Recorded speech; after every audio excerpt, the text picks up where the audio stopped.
നമസ്കാരം. സഹകരണ ബാങ്ക് തട്ടിപ്പ്, സ്വർണ്ണക്കടത്ത് എന്തൊക്കെ വിഷയങ്ങളാണോ കേരളത്തിൽ ലോക്സഭാ തെരഞ്ഞെടുപ്പിൽ ഈ നാട് ചർച്ച ചെയ്യരുത് എന്ന് CPM ആഗ്രഹിച്ചിരുന്നത്, ആ വിഷയങ്ങൾ ഓരോന്നായി പുറത്ത് ജനങ്ങളിലേക്ക് വീണ്ടും എത്തിച്ചിരിക്കുകയാണ് പ്രധാനമന്ത്രി നരേന്ദ്രമോദി.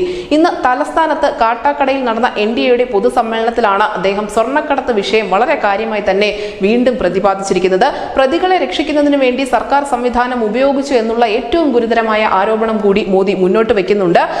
അതിനർത്ഥം എന്തൊക്കെ വിഷയങ്ങൾ, നമ്മൾ നേരത്തെ സൂചിപ്പിച്ചതുപോലെ തന്നെ എന്തൊക്കെ വിഷയങ്ങൾ ഈ തെരഞ്ഞെടുപ്പിൽ പൊങ്ങി വരരുത് എന്ന് CPM ആഗ്രഹിച്ചുവോ ആ വിഷയങ്ങൾ ഓരോന്നായി മോദി ഇപ്പോൾ പുറത്ത് എടുത്തുകൊണ്ടിരിക്കുകയാണ്. നമുക്കറിയാം, PR-ലാണ് ഈ CPM എന്ന പാർട്ടിയുടെ തന്നെ നിലനിൽപ്പ്. അത്ര കണ്ട് PR വർക്കാണ് CPM-ന് വേണ്ടി കേരളത്തിൽ നടന്നുകൊണ്ടിരിക്കുന്നത്. ഒരുപക്ഷെ തെരഞ്ഞെടുപ്പ് ഗോതയിൽ പോലും ഏറ്റവും അധികം പണം ചിലവഴിക്കുന്നത് CPM തന്നെയാണ്.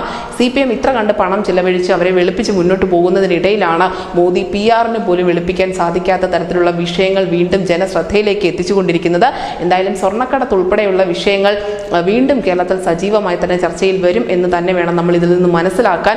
ഇത്രനാളും സഹകരണ ബാങ്ക് തട്ടിപ്പിനെ കുറിച്ചുള്ള ചില ചർച്ചകൾ അത് UDF പോലും കാര്യമായി ഉന്നയിച്ചിരുന്നില്ല. ആ സ്ഥാനത്താണ് ഇന്ന് പ്രധാനമന്ത്രി നരേന്ദ്രമോദി തൃശ്ശൂരിലും അതിനോടൊപ്പം തന്നെ ഇപ്പോൾ തിരുവനന്തപുരത്തും കരുവന്നൂർ വീണ്ടും ആവർത്തിക്കുന്നു. അതിനോടൊപ്പം തന്നെ എല്ലാവരും മറന്നുപോയ സ്വർണ്ണക്കടത്ത് ഉൾപ്പെടെയുള്ള വിഷയങ്ങൾ കൂടി അദ്ദേഹം വീണ്ടും ജനങ്ങൾക്കിടയിലേക്ക് എത്തിച്ചിരിക്കുകയാണ്. ഇത്തരം വിഷയങ്ങൾ കൃത്യമായി മനസ്സിലാക്കിയ ശേഷം എന്താണ് ഈ CPM എന്ന പാർട്ടി ഇവിടുത്തെ ജനങ്ങളെ തെറ്റിദ്ധരിപ്പിച്ച് വെച്ചിരിക്കുന്നത് എന്ന് മനസ്സിലാക്കിയതിന് ശേഷം മാത്രം വോട്ട് രേഖപ്പെടുത്തണമെന്നുള്ള ഓർമ്മപ്പെടുത്തൽ കൂടി ഇതിന് പിന്നിലുണ്ട്. ന്യൂസ് ഡെസ്ക് ഈസിനി മലയാളം.